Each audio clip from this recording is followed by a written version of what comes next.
do most leaders still fail to translate risk into business language? Because when you have risks, you have a pointer where you can solve something, right? And that is business.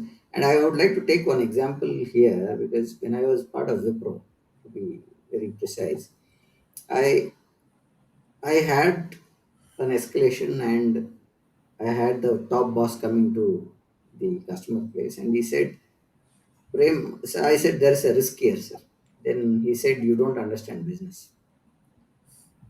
So I told him, I was new to it. So I told him, what does that mean? So if there is a risk, there is a problem, and that's business. If you take that risk and convert it to business, then you have one solution that you can provide for that risk. So your take on this pointer? Right, a very interesting example, sir. Deriving my first interpretation and probably bringing in the highlight out of it is, there has been this, again, there's been growth in that as well. People have Hmm. been saying, risk nahi to maza nahi, business is all about risk.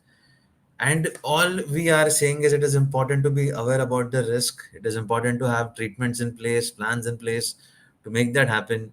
And this kind of readiness helps and goes a very long way. What really helps from a consulting approach is uh, building a program which helps you continuously improve while you take lessons. It is again important to have check-ins to Hmm. understand a bunch of things, but again aligning to the question, where why are we in most cases failing to tie risk directly with business?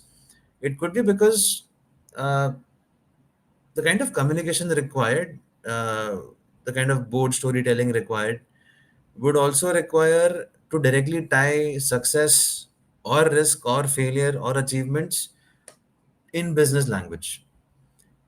As much as thankful we are to have some boards having very technically strong board members, it's important to also understand that the CXO, the CISO responsible and who's trying to translate these needs to be very business specific. Your risks and your storytelling has to be business tailored.